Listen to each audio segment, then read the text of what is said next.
Hey there. Welcome to episode 11 of the Artist in Me is Dead podcast. I'm your host, Rhonda Willers.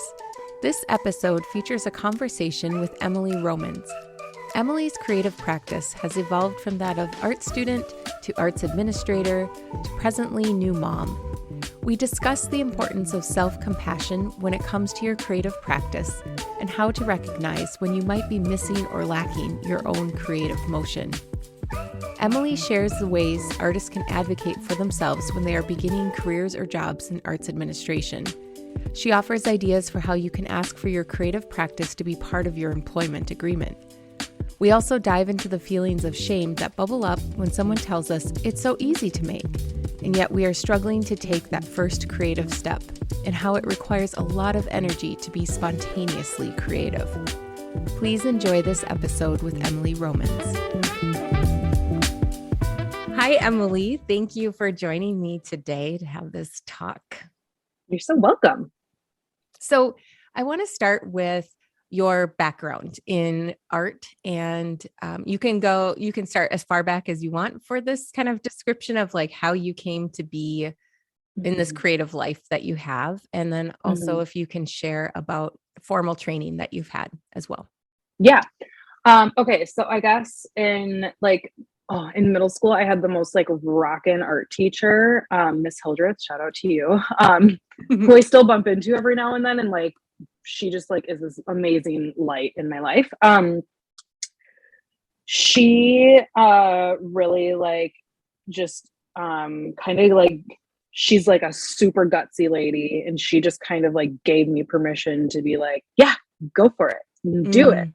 And then in high school, I also had a really great art teacher who introduced me to clay and jewelry and a lot of other things. And he was just like so goofy and silly. Mr. Lunch, shout out to you also. And I guess by the end of high school, I was just like, I didn't really comprehend what you could do with like creative energy.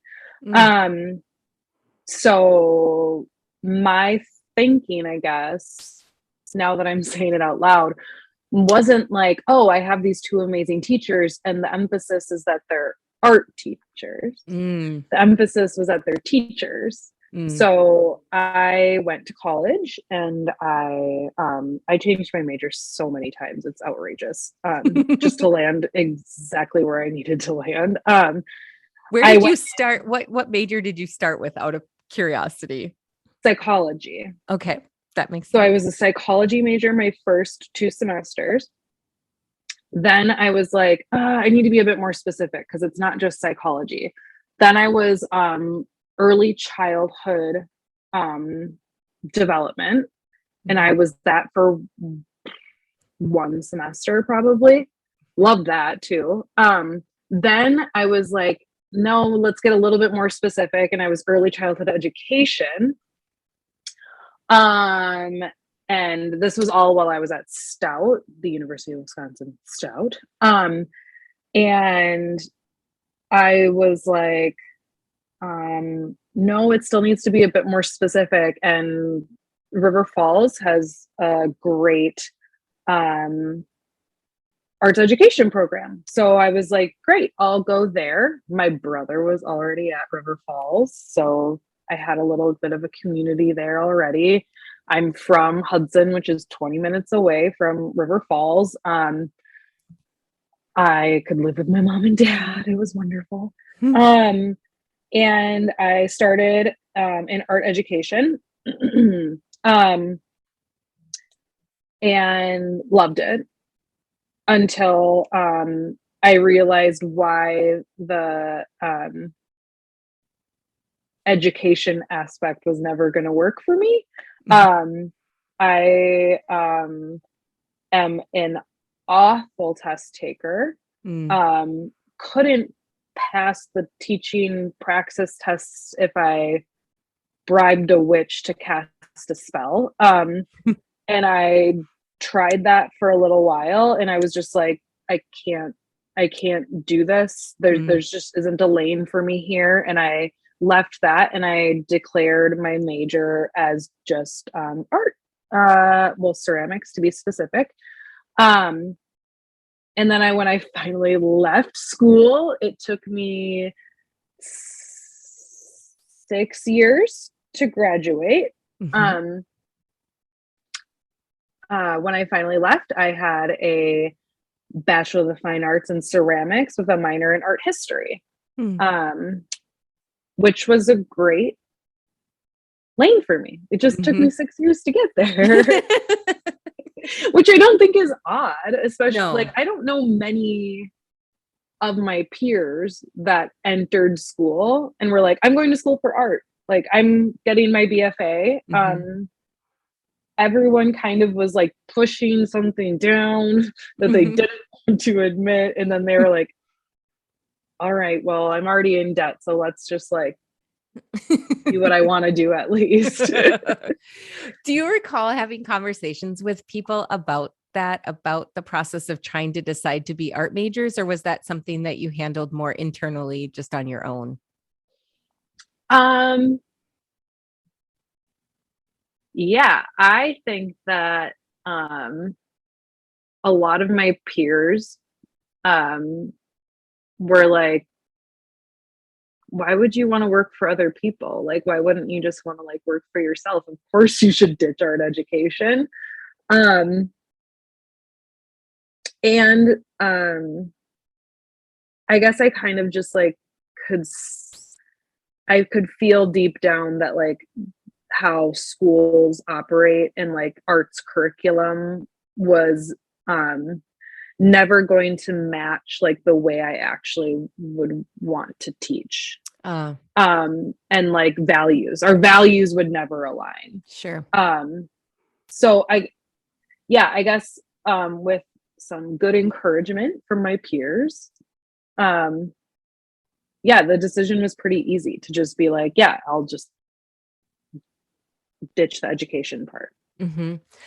And then I just want to touch base back for a minute. You mentioned your brother was at the University of Wisconsin, River Falls as well. And then I know he was a former student, as you both were, but so he was he studying art when you transferred there, or did you kind of both come into it at the same time? I don't know what he was doing. He went to a community college. He was already a glass blowing major, when I got there. Okay. So, I think he did go with the intention of art. Okay. But he was at a community college beforehand. So he got to like do some of his generals and like kind of piddle through that. And then, I think his path was a bit more crystallized by the time he got there. Sure. Yeah, I think he was already, I think so. So with both of you being art majors, I'm kind of trying to build this picture about your family too. And you mentioned like you were excited to live with your parents again, or like you were happy that when you chose to go to River Falls, that living with your parents became an option. So can you tell us about the support you had or any challenges you had with your family by choosing art majors, or from your own experience choosing an art major? And then just like just other things about that transition in that time with them. Yeah. So yeah, I guess my family, and I mean, this is kind of like classic, my family, when my brother was a glass blower, everyone was kind of like, yeah, no brainer, like, great. And when I made the decision to not pursue teaching, I can't tell you how many times with every single family member, I had the same conversation of, oh, but you're so good with kids. Why wouldn't you do that? Yeah. So I guess it wasn't necessarily as supported from them. I mean, I think that they definitely started to understand it a bit better, but it just wasn't as crystallized as, yeah, Emily's an artist. Mm. My brother, artist, definitely, Yeah. definitely 100% an artist. Emily, though, is I think, I guess I probably, this isn't meant to be an insult, so please no one hear it as such. I think they would say, I'm crafty. I'm good with my Yeah. hands. I'm a crafty, creative person, in the sense of, she'd make a preschool room really fun. Which, I guess maybe made me keep them at quite a distance when Sure. I was pursuing making more seriously, because it was always kind of I don't know if they thought I was finger painting or what, but You're over there crocheting. yeah. Yeah, I don't know. And I also think it's just the physical nature of my brother's a glass blower, and I was started out making utilitarian pots, Mm-hmm. and looking at those two things, glass blowing is very spunky. Yeah. You have to do it in this hot, sweaty room. You have this team of people that are all sweaty and whatever. There's And theatrics to it. there's There's and theatrics performance. to it. Yeah. Yeah. And when I was making pots, I remember so frequently, and obviously this is something that in the potter's world, we all know very well. It's kind of devalued by people that don't know the material and necessarily what goes in, because they're well, I have a mug in my kitchen. You can do this. Of course you know how to, you can do this. And also, can I just give you $5 for the whole set of plates? And it's just silly stuff like that. I think there was just a general kind of devaluing of that medium, because most people have they plates live in their with it. kitchen. Yeah. Most people Yeah. live with those objects Yeah. in their home, just different ways. So Yeah. kind of touching on then let's say childhood things, something that I like to talk Mhm. about with everybody is if you can remember and share one of your earliest art pieces that you made or creative experiences that you had as a child, if you could share that with us. Okay, so I don't have a very good memory when it comes to being really little. Mm-hmm. But I do remember in middle school, so 8th grade, being with my art teacher, Miss Hildreth, and she was just oh my God, she was so cool. She had bins in the back of her room full of oddities, little bird skulls and feathers and all this weird stuff. And it was just so attractive to me to be um you can make stuff out of anything if you try to do it. And she really just tried her hardest to make sure we got that. And I remember her maybe the quote unquote popular kids thought she was super weird. And she would just try her hardest to freak them out, I guess. Just push and push and push until they were she's kind of crazy. And I just admired that about her so much, that she just really didn't give a shit about. She didn't try to fit in with them. No, she didn't try to fit in. And there was no, and now I'm having a total full circle moment of where I am now, and what I think about creativity. There was no such thing as there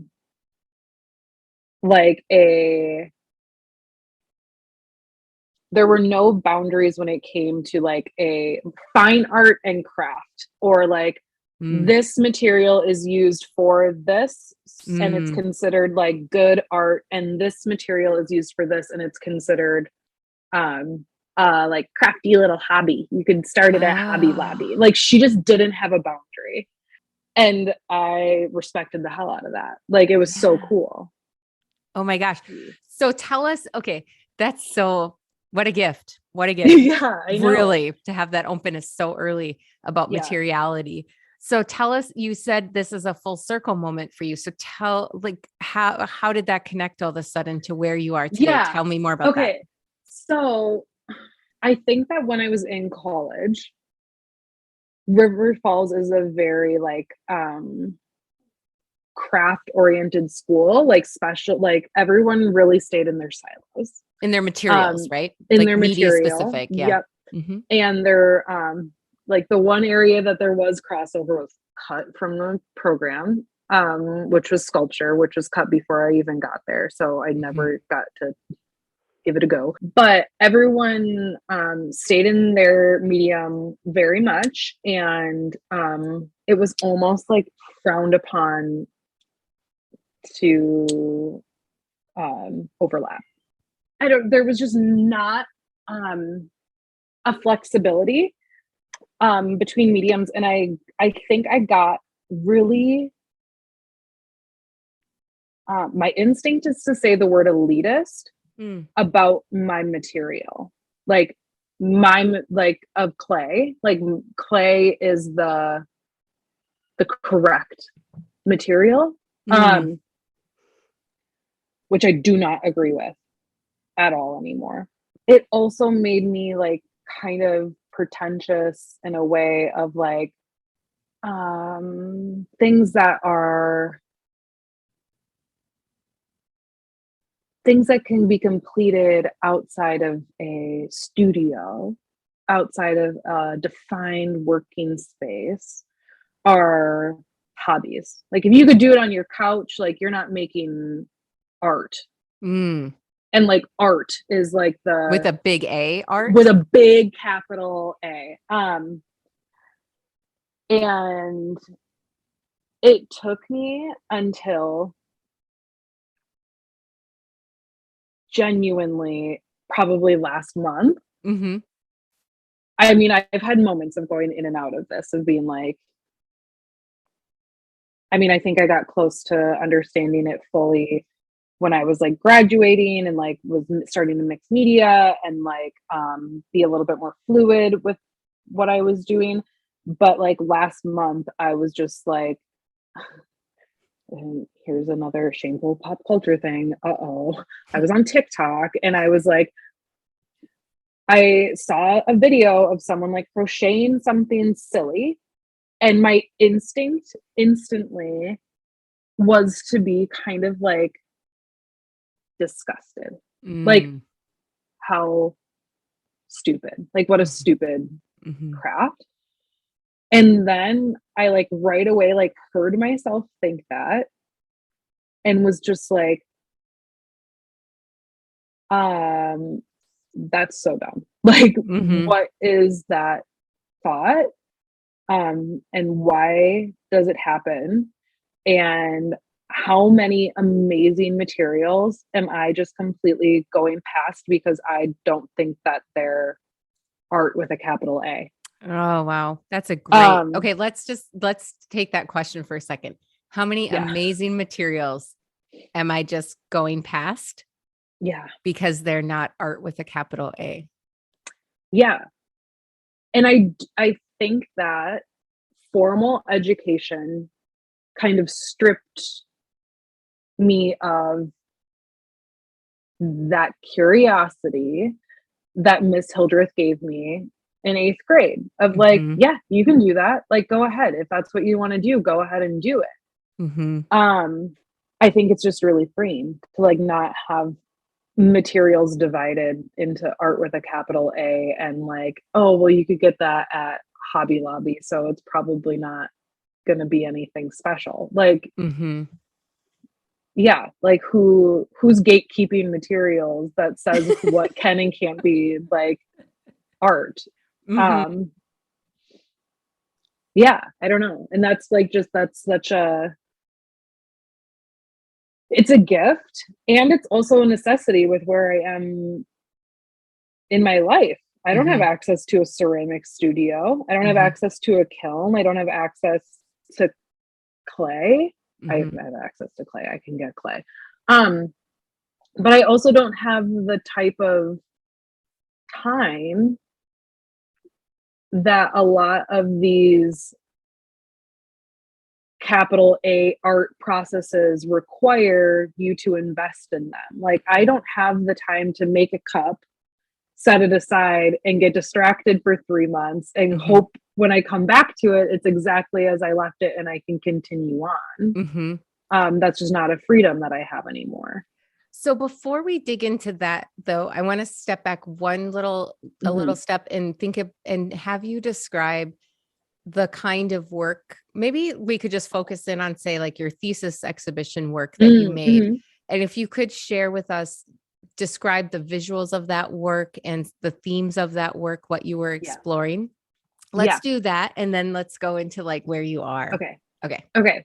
Okay. So towards the end of my time in school, I messed around for quite some time thinking that I was a potter. So stupid. um, and then finally, like, gave myself permission to not be a potter, which is Mm, that doesn't sound like a big thing. So it was hard to kind of like find that path and hold on to it a little bit and like be protective of it and mhm, like and not let not get spooked by other mhm. people. Okay, so my thesis work was specifically about, and now goddamn, another full circle moment. Um a lot like how I was saying before, like my brother's work, he was making art and I was like gonna be a really good preschool teacher, making fun crafts. Um I really started to think about how like my womanliness was um maybe like not taken, not, it's not taken seriously, not, I didn't have a voice, like I didn't possess a voice and I didn't know how to do it yet, I guess. Mhm, um so I started working more sculpturally abstract. My kind of thought is always like I make non-objective objects that are based on like really objective things. And I started kind of focusing on like what um, defined being like a good woman and mm, being like a good, what gave you the right to it, how that right could be taken away from you by anyone who sees you to not be fit of it, and how to find like your that voice. mm, um so I made a lot of work that was kind of like abstractions of the tongue, mhm, and that went a lot of different directions after that. Like the tongue became um like a vessel, like, because I think women are often like described as like being a container or mhm, a vessel, and like yeah, and I don't know, I went with that for a long time, and also kind of like these funny moments of like what, like how outrageous like our domestic lives are, mhm. and how like we take it so seriously, and it's just like so Like stupid. Like absurd. Is it it's so absurd? absurd. It's so absurd. Like we share a house with someone. If you have a partner, you share a house with someone and like energy with someone, and you make yourself smaller or bigger for them, and it's just so weird. Yeah, it so I guess I don't know. I think I'm off the question now. Well, Um no, you're kind of you're telling us about the themes of the work and like how yeah. you were looking at them. And Can you talk about, in this case, the types of materials that you were working with Yeah. and combining too, because that was part of Yeah. something you mentioned earlier. Yeah. So, I was working a lot with clay, but I also like that whisper that I had that I learned in 8th grade of like there's no such thing as like the right material, kind of started to creep into my world. And I tried really hard outside of clay to use things that were like super accessible. Like if you can find it at a hardware store, excellent. Like that Mhm. is like there's trying to use materials that had a lot lower bar for entry. Like Mhm. a lot more accessible. I wouldn't need to rely on a studio. I wouldn't need to Mhm. rely on like special ordering. I wouldn't need to do any of that. So I started using like turf that you can get at like Home Depot. I started using more like wire, like linoleum tile. I don't know, like fun construction materials. And it's just Mhm. really fun to like see what you can do with those things. And that by the time I left school, I kind of like realized that clay wasn't really, I guess a couple years after I left school, clay wasn't really my thing. It was Mhm. just what I had access to like push some ideas forward. Sure. That was nice to be able, like I still used it in like some sculptures, but I kind of started to make it, I started to like minimize it as the main subject of Mhm. a lot of what I was making. So yeah, I guess now I haven't touched clay in a very long time. Mhm. It's not to say I don't miss it, but I also think that there's a lot of different materials that can get me where I need to be, um, that don't have that barrier for entry Yeah. like clay does. Why am I using clay when I could easily do like paper mache? Like Uh, that's not like very highbrow of me, but like who cares? Like what is the purpose that specifically clay is serving mm, in this instance? And I'm starting to like lose that. Like I don't think that it really serves a purpose for what mhm. I'm trying to do. Mhm. Yeah. One of the other materials that I remembered you using too was hair extensions. Mm, yeah, I used hair extensions. Yeah, and that was one of those things that like the womanliness thing. Mhm. Is just kind of a like so fun. I wasn't ever like a really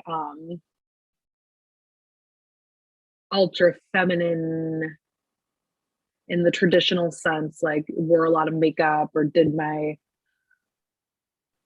hair a lot. I don't know. I don't really know how to define this anymore. I actually talked with one of my friends about it recently about how like my generation, Rhonda, I'm sure your generation, I know we're like kind of cusping on each other a little bit, Mhm. but um being the like pretty girl that like took care of herself and like got herself ready in the day and like got dressed in cute outfits and like put makeup on and curled her hair, straightened her hair, like putting in effort like wasn't cool. Mm. Like it wasn't very like capital A artist of you to like care about things. And this generation is like so magical, this youngest generation, because they don't have that. Like they don't Mhm. have the like people aren't gatekeeping your like you could be a goth kid and love washing your face and your hair. Like and Mhm. that wasn't a thing when we were younger. Mhm. So kind of like Like their boundaries are more open, like they sort of don't yeah, have boundaries about expectations of if you are this kind of, if you're interested in Yes. this certain look, you have to then do these things. You can be, Yeah. you can be No like, one this is what I like. owns, no one owns a specific trait anymore. And so like, I guess I never freed myself up to like do things like buy hair extensions because I didn't think that I like was a hair extension person. Yeah, I wasn't a hair extensions person. And then I also like everything in my work was like a monochromatic pink forever. Because again, I didn't think that I possessed that kind of femininity to have the right to that color. Oh, interesting. Or I don't know, I guess I also like the kind of judgment that comes behind it. Like how it will frame people's view of the work. If it's like this yucky Pepto-Bismol pink is what it was called by one of my professors. And yeah, it was just like kind of fun to like feel like I was somewhere where I didn't necessarily belong and just like dunk my toe in it. I also like religiously used spray paint only to like do surface treatments on a lot of my pieces, which again, in a pottery heavy studio, it wasn't frowned upon. I mean, like you gave me the courage to do that. Like I had you that was like, yeah, go for it. Like all the time. Like, yeah, try it. I don't care. Go for it. And I just don't think that if I had like you or like some of my peers being like, yeah, do it, I would have done it. I probably would have been messing around trying to find a glaze formula that suited what I was trying to do. And that's just like not what I needed to do. Yeah. So yeah, I guess like that honoring of a specific craft just kind of like went out the window for me. Yeah. Well, so let's kind of bump ahead too. So that was kind of, that's where your undergraduate culminated, I guess we could say. And then after that, what did your creativity look like after you graduated? What kind of time did you have available to it? How did you pursue it? Did you take a break from it? Yeah. So my last year of at the university, I started working at a ceramic arts nonprofit as an intern. And then when I finally graduated, I started working there full time doing, I mean, it's a nonprofit. So like you do everything there. But so I kind of started in the gallery just as like a sales associate. And I was just kind of, working weekends and doing that stuff. And then over time, you kind of just like, you just be there. And over time, when I left after 5 years, I was their galleries manager. And I was responsible for installing exhibitions and coordinating shipping, delivering of artworks from around the world, and being a mommy to artists and getting contracts put together and being like, hey, you didn't give me your contract. Can you send me your contract? And then, hey, I still haven't gotten your contract. Can you please send me your contract? So I really got into arts administration, which I am grateful for. I think that is a side of making that makes a lot of people really nervous, like the business side of it. Yeah. And I feel very lucky that I got to get really experienced in that business side. Like I could do it with my eyes closed now. Yeah. And I know a lot about like pricing, insurance. It's just, it's a messy, hairy side that not a lot of people want to learn about making. And not as much of it is covered in traditional academic arts training either. Some schools are doing it now. I feel like there's more. I'm hearing about more programs that are including it because it's important when you're a practicing artist or anything. Well, and like shipping, like when I left school, I was making sculptures that I had no business making because I would never have been able to ship them anywhere. Like I would have been having to drive them places if I was applying to exhibitions, which don't get me wrong, plenty of people do. Yep. But Or crate, but like I didn't have those skills. Like Yeah. working this job gave me those skills. If you give me a 5-foot sculpture, if you that spooky one behind you, I know how to get that across the world. Like I can do that. Yeah. And it's hard to figure out that information. Like it's a lot of trial and error and like arguing with shipping companies, and it's a lot of work that, I mean, I had to work with artists that were, I mean, beyond the midpoint of their career, and tell them how to ship their work to get it to me. And like talk them through step by step, like, okay, so here's the kind of crate you need, here's the kind of foam you need, here's all this stuff. And they're just like, yeah, no one ever taught me how to do this. So I, in that time, almost entirely stepped away from my studio practice and was supporting other people's studio practices. And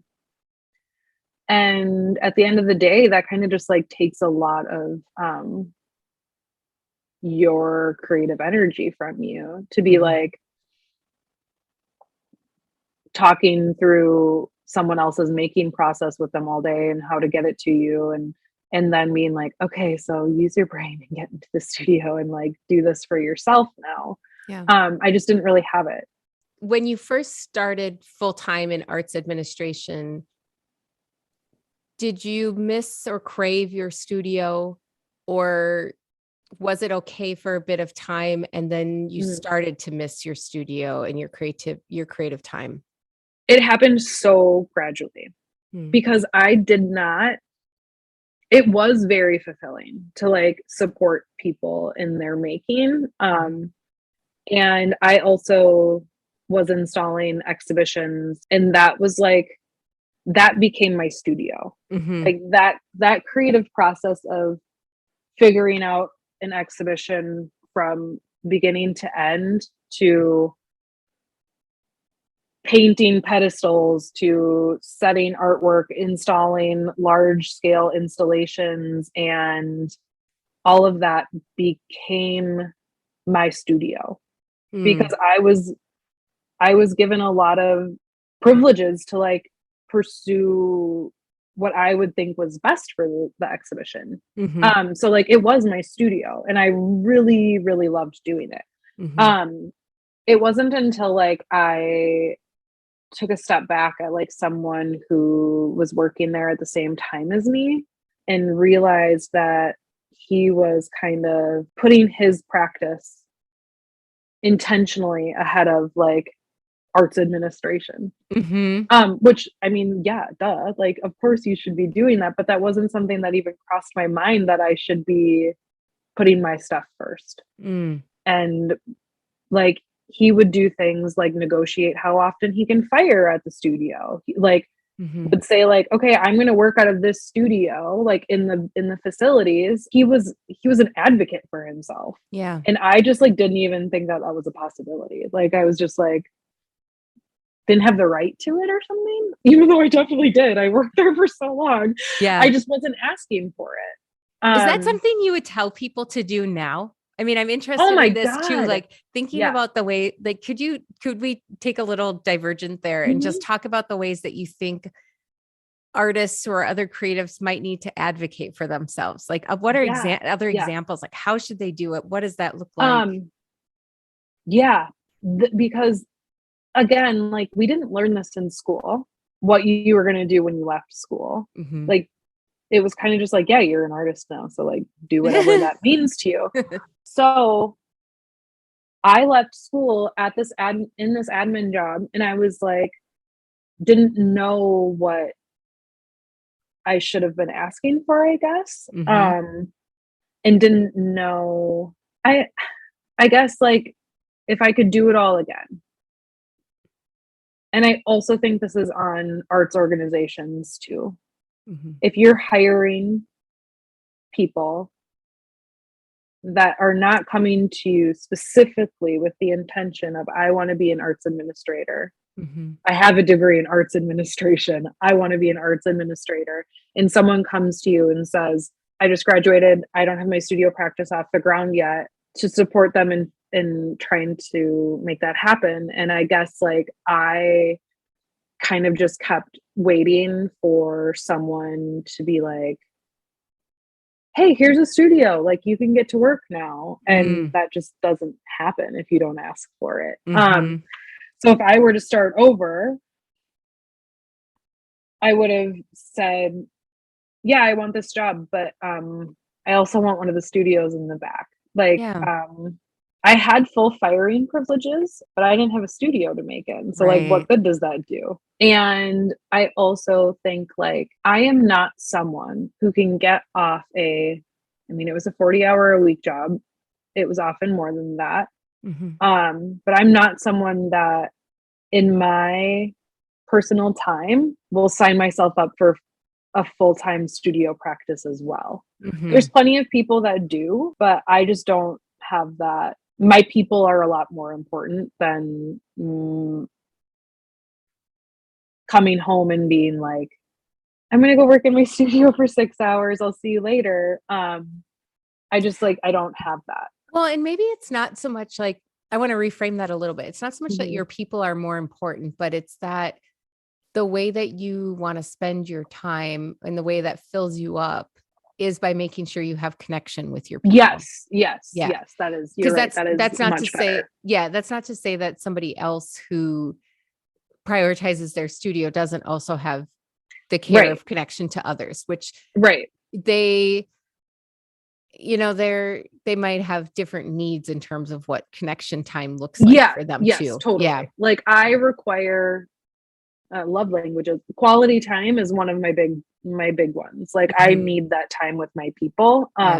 So being able to have a full-time job in the arts and then go home and work on my stuff was just not a possibility for me mentally and like spiritually. Like I couldn't, that my cup was not going to be able to get filled up in that way. Yeah. So I guess like if you are leaving school currently and you're like, what am I going to do? And you find an arts administration job, build that in to like if you are like, my studio practice is important to me, say I'm going to need a studio or I'm going to need this, this, and this. And also I'm only going to work 30 hours a week so that I have 10 hours a week to work in my studio. Like, I wish I would have given myself that grace, like, and invested in myself like that.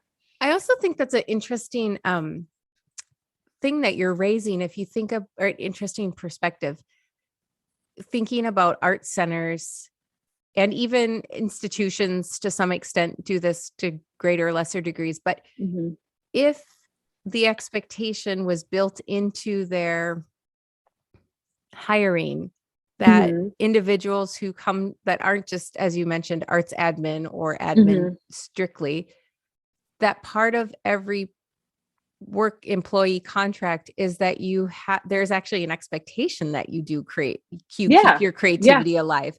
And you're investing into your creative community in the same way that you're supporting it. Right. And then that also builds connection for other people who are in that creative community coming to work on their work, because then they see like, you know what, this is an organization that not only values and provides opportunities for my creativity, but they provide opportunities for their staff's creativity. Yeah. And that would be a really great shift that we could see. Yeah. And I think it's also because I don't want to like take this away from them. They did provide me with the opportunity to facilitate my making, but I do feel like there is a distinction between providing an opportunity and prioritizing the like opportunity. So saying like, you have all this money, but it's locked in this box. Like, you have it, you can't touch it though. Or like, it's just like, to prioritize it might look more like, okay, part of your agreement is on Tuesday mornings from 8 to noon. We want you in your studio working. And then from noon to 4, you'll do your normal tasks. Like that would show the person like, here's a prioritization of this is your time. We want you to use this time. Yeah.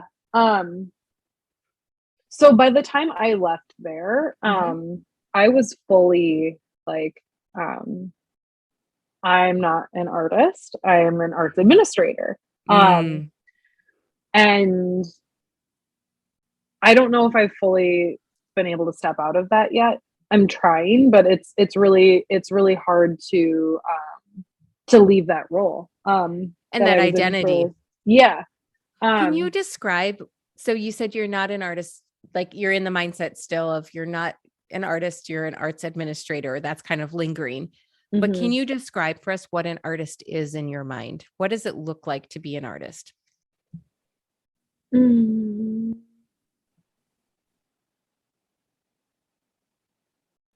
I guess in my mind right now, it looks like respecting your space and like not just respecting it, but also like being productive in whatever direction you need to be to like feel creative in that space. Like I really struggle with honoring that commitment. Like I deserve to have that space and I deserve to like take the time to not be productive in it, not be to make it whatever I want it to be. Like I have a hard time with setting that time for myself. And I do think that some form of it, I won't say like it means you're physically making, maybe you're just like brainstorming or whatever. I just have a hard time getting myself to that spot.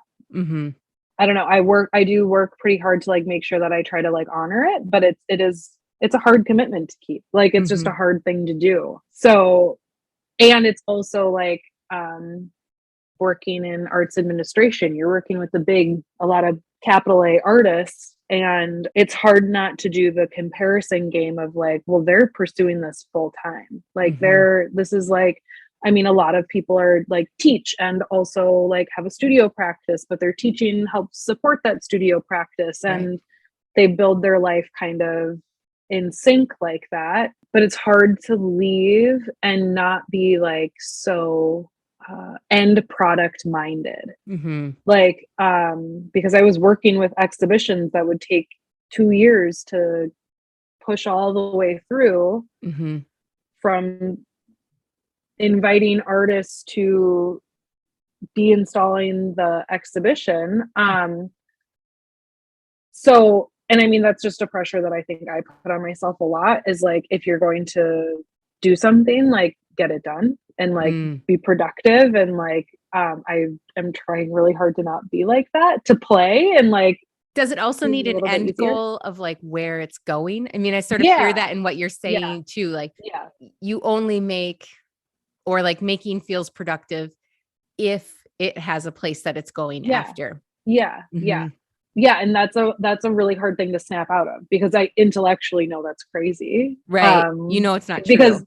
Because I do enjoy making, like so if I enjoy it, like why does it need to be like so deadline driven? But that's just like kind of who I am as a person. But it takes a lot of work to push beyond that, like to not do that. Yeah. And I would even be more specific, kind of like the way you kept getting more specific with your degrees in the beginning, and that it's actually an external deadline that you're talking about. Because you could set your own deadlines for yourself, but it's really, but you also have to respect yourself enough to honor that. And that's so mean. I don't have that as like a horrible people pleaser. I can't hear myself be like, okay, you're gonna go work in your studio, that's a like you have to do that tonight for 3 hours. You have to do it for 15 minutes. If I'm saying it, I'm like, whatever, lady, like I want to give you a reward chart, like a creativity award chart that you give yourself a star every time you just put 15 minutes in, and you're just like, there's another 15 minutes and another 15 minutes. And and like, again, intellectually, I know how crazy all of that is, but it's just like it's just what my style is. That's how I work. I don't know. And I think it's important to also note, so when you left your nonprofit arts admin job, your life also changed in another sort of big way. You became a mother.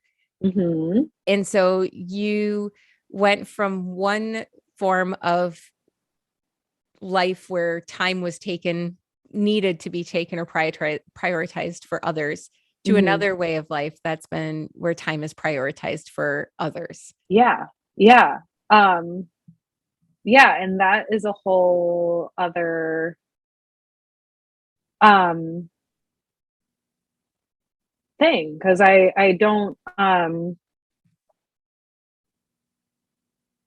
I love being a mom. My kid is so cute. Like, he's so fun, and like it's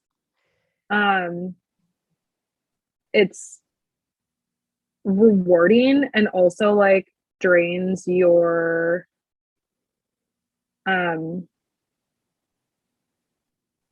it kind of like drains you of your ability to feel creative, because your hierarchy of needs has shifted. Like, you're not able to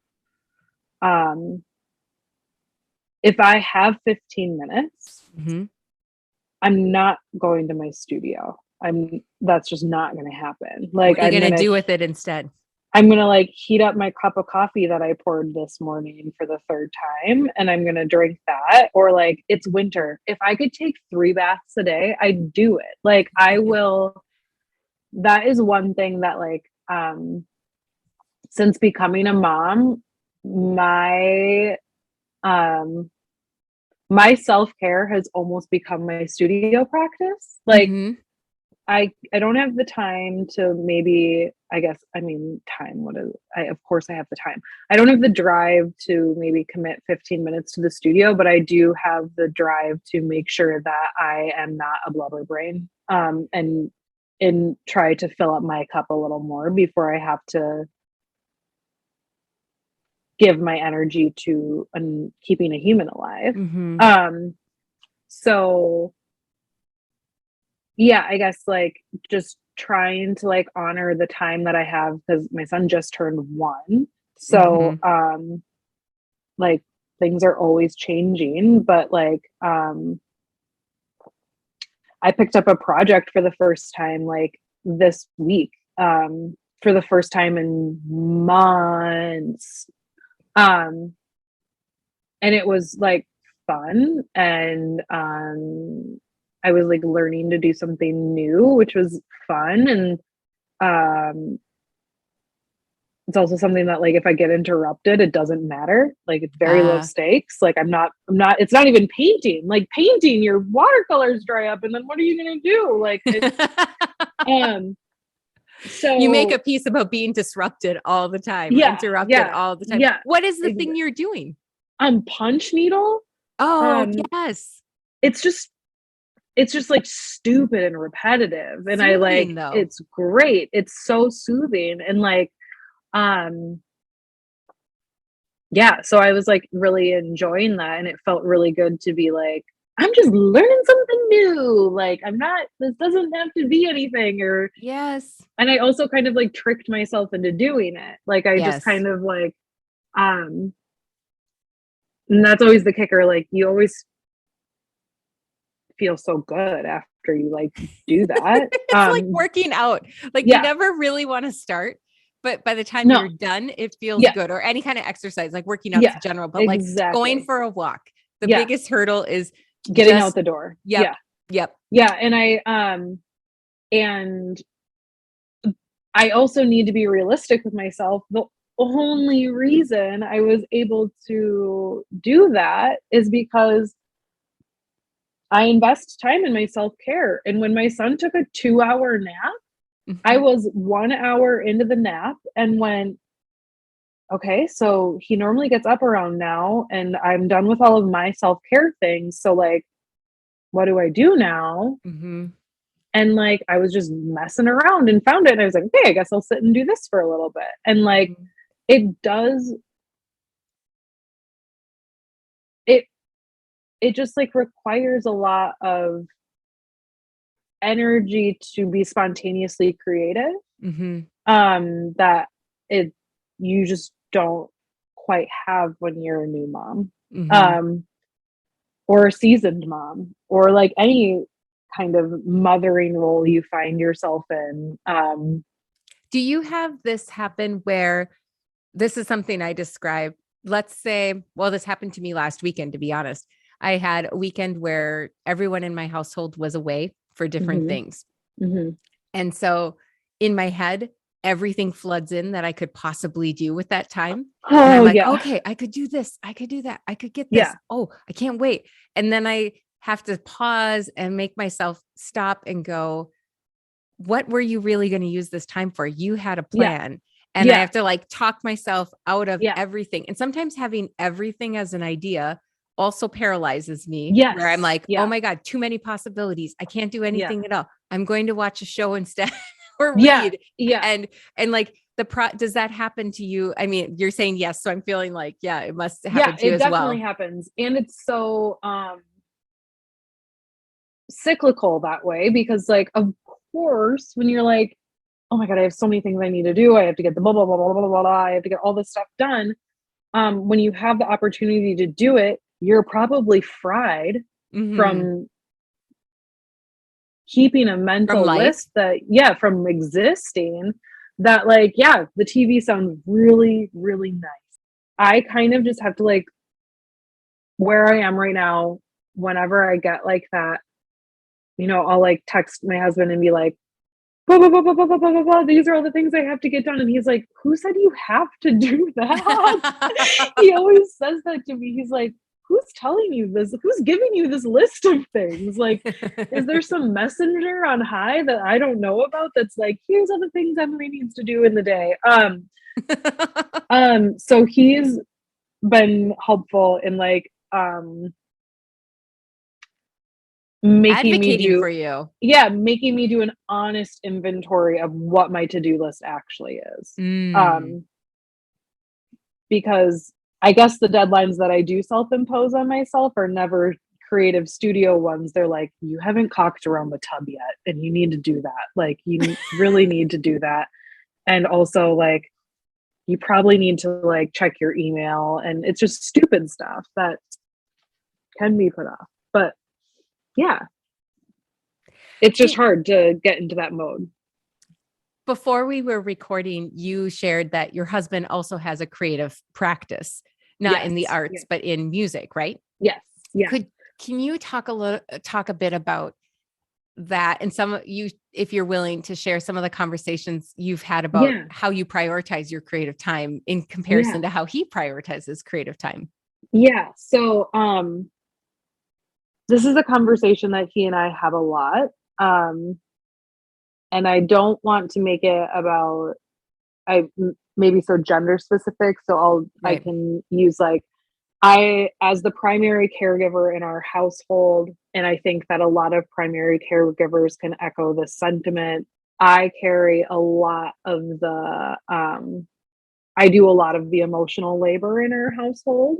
Mhm. I my It's so hard to explain because like it's an abstract phenomenon because again, no one's asking you to do these things. It's just something that you take on when you start caring for another person. And I think it probably happened before I had a child also. I'm just Mhm. kind of like this as a human. But he's a musician and oh, I didn't share this when you're I hope he doesn't get upset by this, but I don't think he will.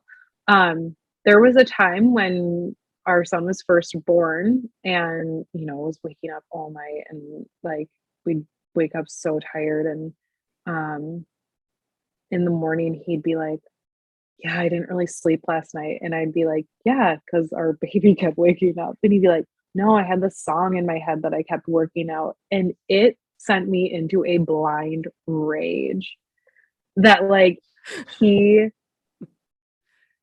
Had space for creativity while you're trying to wake up all night. oh my You're having to God. wake up all night. Oh my God. And I was like, I couldn't put words to it. And I felt so ashamed that I would get so mad at him for telling me that. Like, Mm-hmm.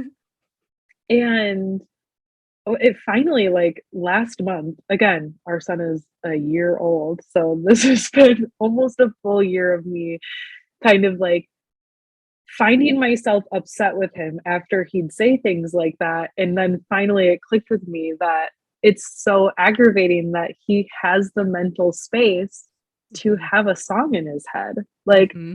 I don't have that. Mm-hmm. And that's really challenging to be. He's so supportive, so I don't wanna, like, paint him as someone who's, like, not being supportive of me. Mm-hmm. But to have someone almost, like to me, it feels like he's, like, rubbing it in my face that he, like, can do that, Mm-hmm. which he's not, obviously. This is Right. all an This is internal. all in your perspective at the moment because Yes, you're missing something for yourself right now. yeah, I think that's yeah, what you're and, sharing. Yeah. a few months back, we had a conversation where, he woke up, told me he had a song in his head, and I was just, like, so cranky at him all day, and then finally, our baby went down for a nap, and I went, "So I'm, like, mad at you," and he's like, "Okay."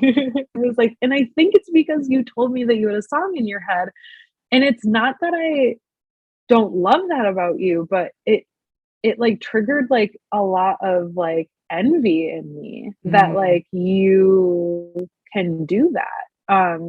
mm, And he was just like, uh, obviously being the wonderful supportive person he is, was like, "Well, let's get you there. Like, what do you need? Like, mm, I want you to be able to do that." And I had to be, like, really honest with myself and, like, um,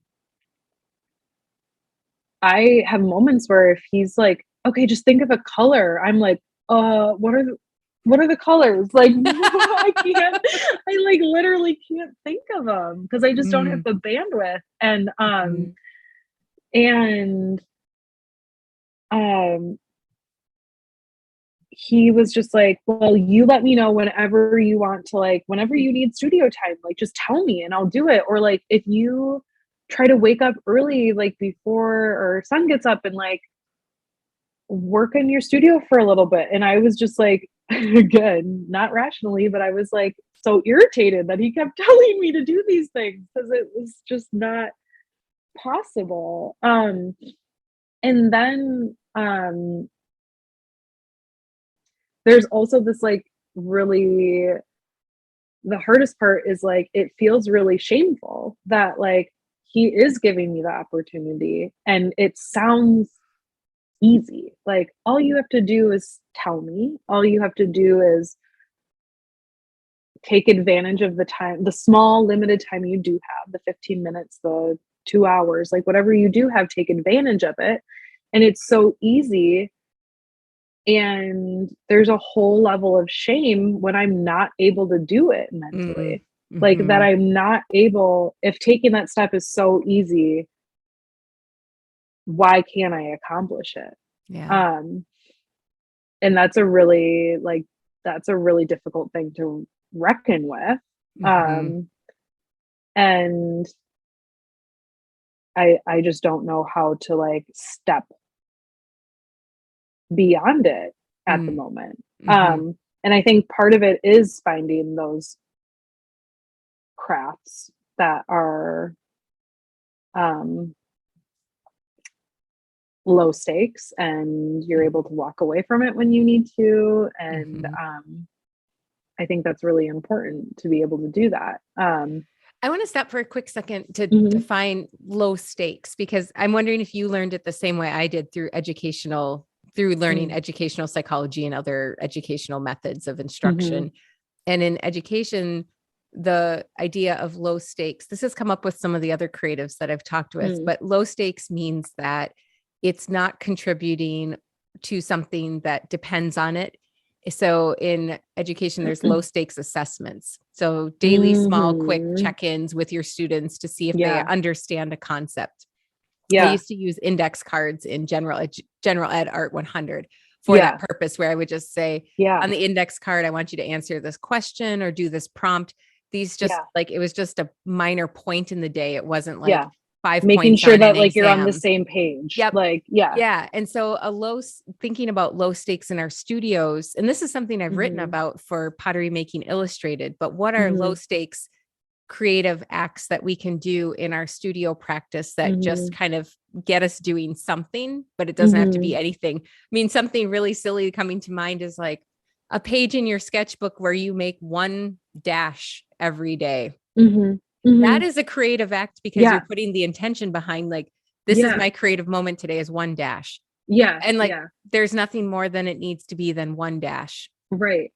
Yeah. And I, for a while was doing, like journaling became like my creative motion for the day. And I would like try to challenge myself to like write for as long as I wanted to, or as long as I could. And then, but only do it on one side. And then the other side, I could do sketches of whatever I needed or wanted to. And that was like a really nice, like a jump start, like the prompting myself like that. And I do think that the low stakes portion of it is important because you can't really fail at that. Like there's no purpose. No one's going to look at it even. No expectation. So I think that like the punch needle stuff I was working on, it's not impressive. I mean, like it doesn't really look like anything, but it did feel good to like make a mark, like have, and like be able to see, visualize the process, like, and see a product. I have an embroidery basket that's just full of like little embroidery projects, and each of myself and my kids each has one in there. And you know, we've had the same basket, I bet 2 years, probably since the pandemic started. But it's somewhat, by doing those, someone else is instructing what to do, what mark to make, what thing to do. And it feels like when I just need a moment of hand motion doing something, I pull out that basket and just grab. It's like it's in the window. I can see it right now, and it's just sitting there. I'm like, maybe in the next week, just a moment of that. And I think that is like the like we were talking about earlier, like that's the glass of water. That's like the step. That's the like, because who knows, maybe you sit there and you do a couple stitches, but maybe you end up sitting there for a while and you can get way more done than you thought you ever could for yourself. And then maybe I go to my sketchbook, and instead of drawing in my usual style, I draw as if I'm drawing stitches. You know, like that's how it moves to something too. Like it has potential to move to something. It doesn't have to, but it has potential. And I've really like pushed myself into like doing a lot of textile work and like sewing and everything. And I mean, like I've always sewn, but I didn't do it. I got a sewing machine at the start of the pandemic because like what the hell else are we gonna do? And like since having my son, it's been really great to be like, it's a really like nurturing craft for me, because like it's an act of service most of the time when I'm doing it. And like I made a little like neck, what is it called? What is like a bandana or a bib, scarf? Yeah, something like for his teddy bear. It was something stupid because he likes chewing on silky stuff. So I like made a little like basically like a scrunchie for his teddy bear to put around his neck that was like made out of a silky fabric. And so like, I'm often doing like, it's a creative process. It might not be like that intimidating or anything, Yeah. but it's like a really like nurturing thing where I get to like take care of my son, and I get to also like make something with my hands. Mm-hmm. Like Mm-hmm. I made him like a crown for his birthday party out of like fabric, and like that was really fun. Like I Mm-hmm. probably would never have done that before, but it's just like a fun thing to be able to do. Mm-hmm. Um, And those things count. I think what yeah, I really yeah, hope people see too is like those things count as mm-hmm, creativity. mm-hmm, yeah, Like it might just be a one thing you do, but it's so funny. I'm having a funny real time like connection of we value one of a kind, capital A art, yeah, and you're making one of a kind or one of yeah, something to yeah, fulfill a need. And we might not connect that or value that as art or yeah, creative practice, but it is. yeah, yeah. And like it, I mean, like I had to like make a pattern to make the crown. It's not like I just was like beep, beep, and like Right. it stuck together. Like it did take like an energy. And yeah, I guess like that that does become your creative practice. Yeah, so I guess like kind of circling back to what we were saying earlier, just being like kind to yourself, that your definition of your studio time and your creative time can Mm-hmm. change too. Yeah. Like it doesn't always have to be like, well, when I was in college, my studio time meant going to the studio, spending 4 hours there, shutting everything else out, and then coming home. Yeah. And that's absolutely not what it is anymore. Yeah. And And just being so, like flexible and kind to yourself about it. yeah, the idea of self-compassion in how we view our creative practice Mm-hmm. could Yeah. be very, or probably is very nurturing Yeah. to Yeah. us. And Yeah. then that pulls out that feeling of shame when we're not doing the Mm-hmm.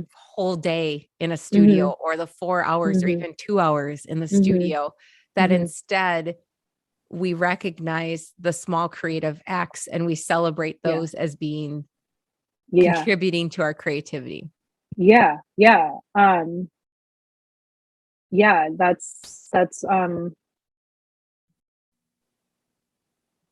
yeah, that's really important. Like it's really important to do Mhm. that, because now like if I actually think back on like the last few weeks Mhm. I've actually had far more studio time than I've ever like imagined, because I if I just frame it in that sense of like Mhm. making the small things like they're important still. Mhm. Then I actually have had a lot more time than I'm acting like I haven't. So never mind, I take it all back. It's all really easy, and you just have to do it, I guess. So that's it. Bye. No. Oh, but it's that reflective practice on ourselves. Right. Something that I want to ask you, well, I have a couple things. So you've talked about kind of what stops you from creating, but is there any Mm. specific thing that you would like to answer to that question of what stops you from creating? Mm. I think what we touched on before, like the pressure of what's the end goal? Like, Mm, what is the product that we're trying to have at the end? And thinking of what I make, commodifying what I make. And mhm, like, that is the biggest pressure. mhm, Um, yeah. And again, completely self imposed. Like, it doesn't, mhm. no one's saying, like, you have to have a product on the assembly line by the end of the week. Like, and I guess, like, if I don't have I think it frequently comes up in my mind, like, if I don't have the, energy to finish a product completely, then it's not worth even starting, Mhm. Yeah, but I'm working on it. you're working on it. So could you tell us about your current studio space? What does it look like? And studio is in really big air quotes Yeah. because studio is such a amorphous thing. It can be so many things. So could you tell us maybe and even more accurately, when you do make, where are you making? Yeah. I'm a real big couch person. I've always been a couch maker. And it's since we bought a house, I started with a big studio table. Then we had our son. Then now I have like a secretary sized desk.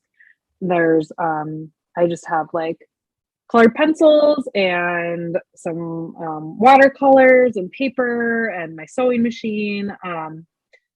And then I also have my like mobile trash heaps that are like, I have a pile of yarn in the living room. I have like some sewing needles and a drawer. Like I just kind of like leave things around the house like a trash person, which I try to be better about because I do have a child that could very easily like choke on a needle or something. But yeah, I try to be as flexible as I can with whatever the spaces I have. Yeah.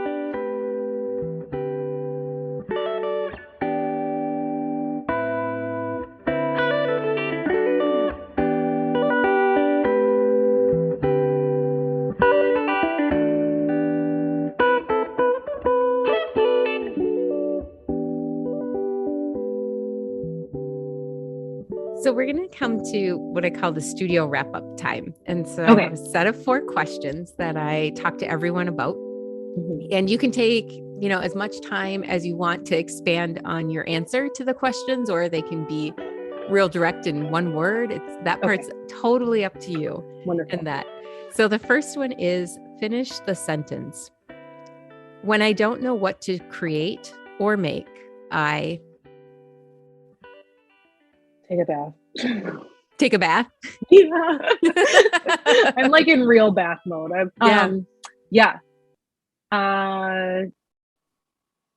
if I'm honest with myself, like also sit on my phone. Okay. So I asked you to share 5 songs or podcasts that you could listen to on repeat in your studio or anytime. And so I'm going to list the things you shared with me. And then I have a question about them. So revealing. Let's do it. Okay. It is. It feels very revealing. Okay. So your songs were Remy Wolf by Sexy Villain, or did you do, Remy Wolf reverse. Yeah, okay. So it's Sexy Villain by Remy Wolf. Yeah. The Chain. I should have known it by with some of these. The Chain by Fleetwood Mac. Yeah. Happier Than Ever by Billie Eilish. Paralyzed by the Staves.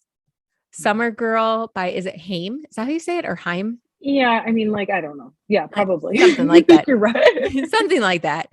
And then you also shared some podcasts because you said I mostly listen to podcasts. Yeah. And so you have Armchair Expert, Lore, This American Life, and Mike, is it Birbiglia?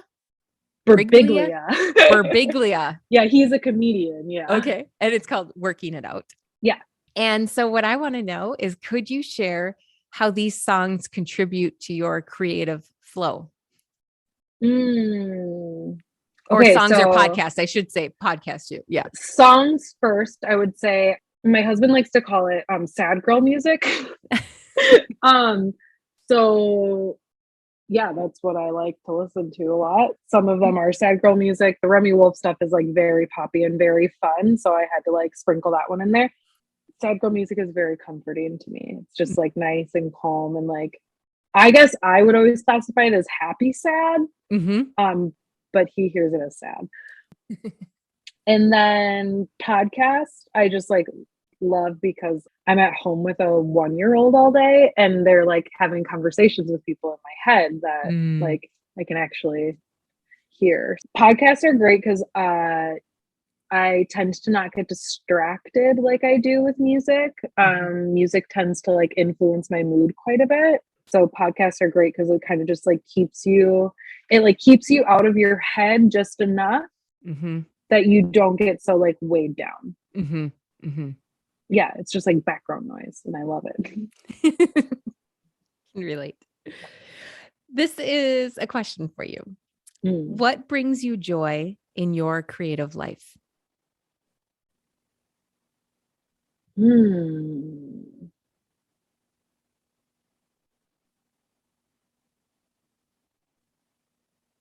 Um, uh,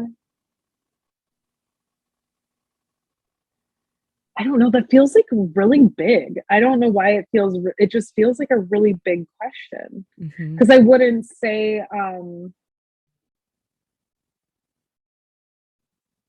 I don't think I'm at a joy spot with it. Mm. I think I'm at kind of a sour spot with it. Mm-hmm. So I guess in a previous life, it brought me joy to honor myself and my time. Mm. Like to like um be with myself. Mm-hmm. But now I don't know if I'm there yet. Yeah. So Yeah. I think that's my honest answer. No, that's wonderful. That is, we have to have our truth. I was talking with a friend last night, and when we get to that spot of truth, I Mhm. often feel like there isn't emotion tied to it. It just is true.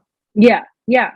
I'm not upset that I have a sour feel. It's just like Yeah. I don't um You're just kind of I think that if it disconnected, was maybe. yeah, it's just Yeah. it's dissociated from it right Mm-hmm. now. Yeah. Yeah.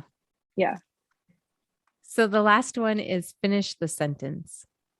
My creativity is. Dead. Let's be nicer. My creativity is not dead. It's like resting. It's Mm, taking a little bit of a break.